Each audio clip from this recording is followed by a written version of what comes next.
40 kagamhanan sa probinsya sa Sugbo planong mapadagan og electric bus aron maalibyuhan ang kasamtangang krisis. Reports Gregi Magdadaro. Live report. Yes, ang kagamanan karon sa probinsya Sugbo nagsugod na sa ilang preparasyon alang sa dapat na roll out sa mga electric buses nga may maghatag og alipyo sa kasamtangan karong kalistanan sa enerhiya sa rehiyon lakip na usab ang pagparindot sa publikong transportasyon sa probinsya o sa mga komunidad ngadto mismo sa isla. Si Governor Pamela Pambari 4 kauban sila si Provincial Administrator Attorney Ace Durano, Executive Assistant and Development Officer Elisar Sabinay o Provincial School Board Focal Person Christopher Dong Baricuatro nakitagbo sa mga executive sa Global Electric Transport con GET Philippines alang sa maong inisyatiba. Ang delegasyon sa GET gipangarusab sa ilang presidente nga si Freddy Tinga o head sa operasyon nga si Frankie Enrica atol sa iskutan nga panagtagbo.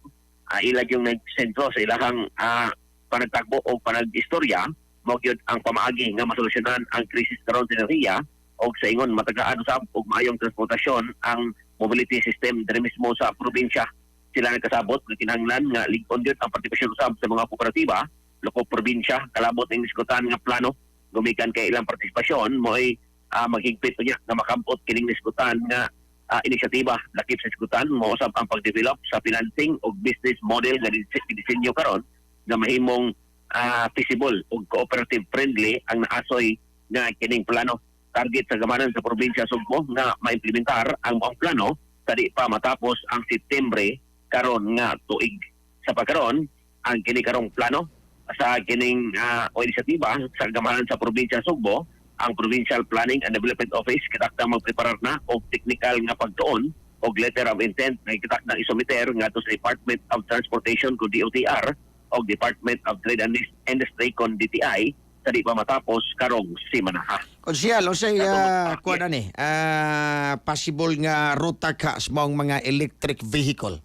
Maunay usap po karon sa ilahang kining kitun-an kato pa Eric maunay ang kining pagtan-aw kung asa to mga ruta nga doon na dito ang ginikanon sa mga pasahero aron adto ni ihanok ang kining mga electric buses kuno galing kining mahinayon ni karong tuiga target nila sa buwan Setyembre kato pa Eric. Makita na to dress graphics nimo konsyal nga murag di kay tantong dako ni una pila ka kuan ni kining pila capacity at the same time aircon ba pud Aircon na pero sa capacity wa kita magkakuha og eksakto yung numero. So at least air condition na cons. Air condition. Aircon mao ni sa kuan og wa ko masayop katong ambot dagdagan pa panig kuan ron kanang beep karon ini mga tuna. Napagyapoy beep. Yeah, nagyapoy beep tino katong blue color nagyapon. Even ang mango ganin jeep pagkakita mo pugo. Parang aircon ang siguro ni mango jeep. Aircon gapon ni. Ang ginisutan nga electric buses gumikan kinunaan sa probinsya nga gini ang tubag. No to sabni karong krisis na sinati parte sa enerhiya, gasolina. So at least kuno galing may na yun at least environment friendly pod kato pa Eric. Noon anyway, ato lang tanawon kay electric vehicle maguni. Di ni hybrid, electric pure gyud nga vehicle. Dili ta ka kuan tunog galing galing mausab ni ngadto sa hybrid pero electric ang ilang target yun ini kato pa Eric. Mo na ang ilang pagsabot karon ngadto sa kining GET Philippines.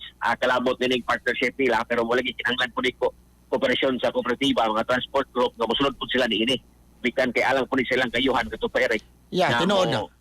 Ship na ta nga adto sa ingon ani nga paagi sa transportasyon di ta magsalig sa kining gasolina nga ato na sinati karon apektado kita gumikan kay ang kining krisis og presyo sa gasolina mo usab-usab so apektado pod ang kining ato ang mga sumasakay lakip na ato mga transport sektor kato pa Eric. Ito ning liliw ng specs gid ani importante labi na kay probinsya Sugbo dako-dako gid probinsya Sugbo basig bation niya kabalaka ug manguli dito pa ingon center di niya kabot dito kay na lubat.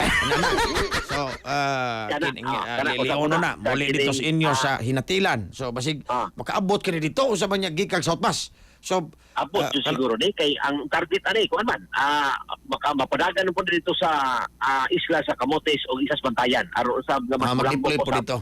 Buwapo ang turismo dito mismo sa iskutan nga mga lugar kato pa. Guwapo na no at least butangan ni pug isla Bantayan ug Camotes. Anyway ato lang tanawon dugang development ani. Salamat Kusel. Mao na ang mga update gikan mismo rin sa Kapitolyo yung magkatropa diha kanang kalupog kung naghanap ang pananaw inom pero nai og Vision X Plus of gel capsule gumikan kay kini kumpleto sa mga phytonutrients nga maprotektar sa itong mga mata, ano na kinilutin, beta-carotene, vitamin E, o zeaxanthin. Alang sa Pilipino para sa Pilipinas, kinagkatropag, Reggie Magdaro, X at Amlos. XFM Report.